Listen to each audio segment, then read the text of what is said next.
an interview with CSN Philly, Allen Iverson was asked about joining the 76ers front office. This is what he had to say. I would like to be in that, even in that war room, man. You know, even if you know, they don't go with my decision or whatever, just to have an opinion and putting out what I think, you know what I mean, and then trusting the organization to do what's right. Allen, what do you look for in a player? What do you see sometimes that maybe guys like us don't see? The fight in the guy. I'm the biggest Westbrook fan I think there is.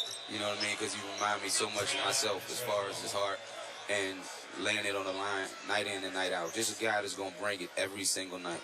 All right, that's a good quality to look for, the fight. Iverson is an 11-time All-Star, 2-time All-Star Game MVP, and 1-time League MVP. So, Stephen A., you know him and you know him well. What do you think? Do you think he'd make a good NBA executive?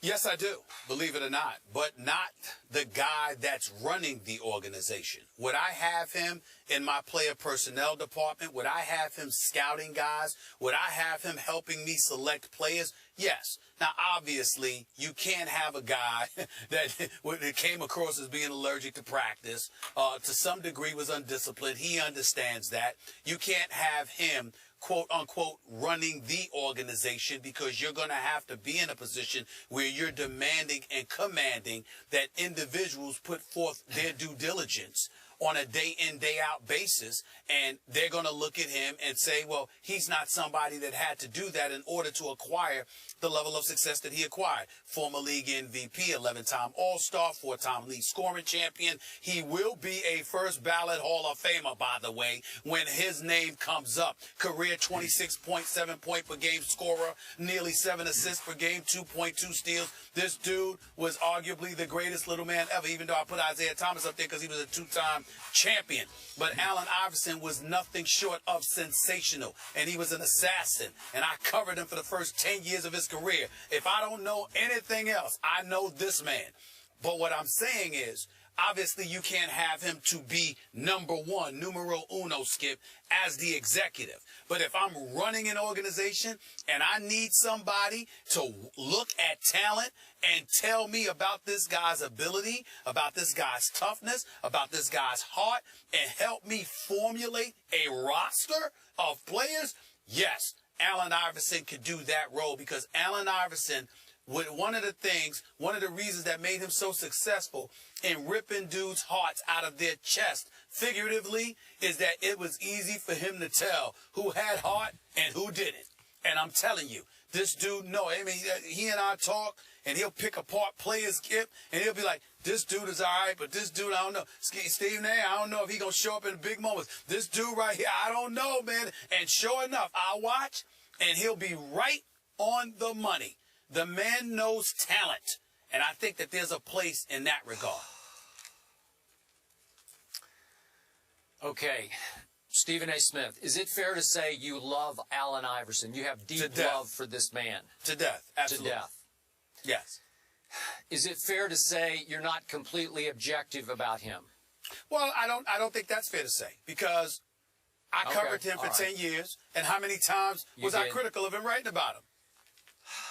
I'm going to call it like I see it. He knows basketball talent. Okay, all right, I'm with you. The problem here is I had great respect for Allen as a player. He was a warrior for his courage, for his guts, for bringing it and taking it down the lane night after night into those trees. I'm with you on all that. Obviously, he's a first ballot Hall of Famer.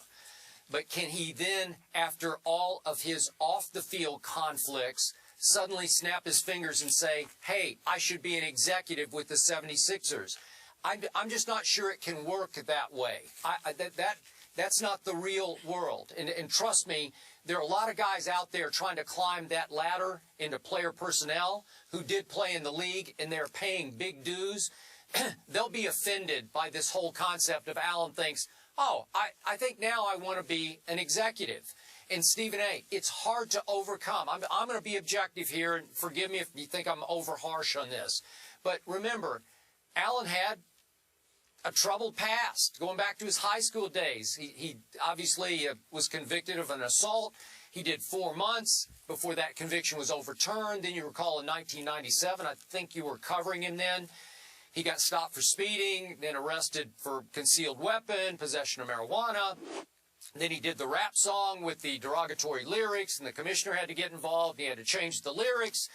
And then, out of your love for him, I believe, out of your concern for him, you wrote in 2010 in the Philadelphia Inquirer about how if he were not careful, he just might either drink himself to death or gamble away his life. Is that pretty much the gist of what you wrote? That's pretty much the gist of it, yes. Okay, and then the Inquirer continued to do pieces over that next year about how broke he was, and it just became a very sad story. So does that guy qualify to be an NBA executive? That's again, I don't know Alan.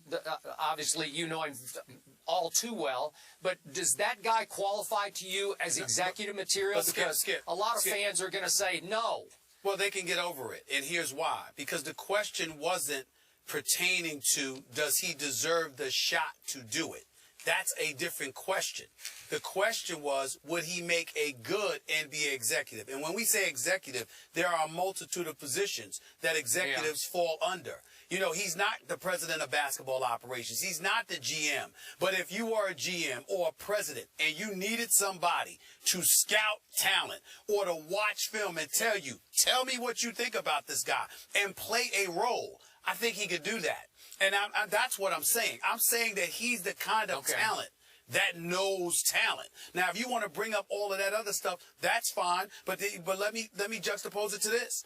There are other people who are putting in their dues and working, and we're in the NBA and have been working diligently to get this opportunity, and they've never done as much for a franchise as Allen Iverson has done for the Philadelphia 76ers and the city of Philadelphia overall. He's one of their own because he went out there and produced and was absolutely electrifying year after year after year against insurmountable odds. He took the Philadelphia 76ers to the finals with Eric Snow, Dikembe Mutombo, Tyrone Hill, and George Lynch. I mean, come on, not to knock any of those people, but let's put it in its proper perspective here.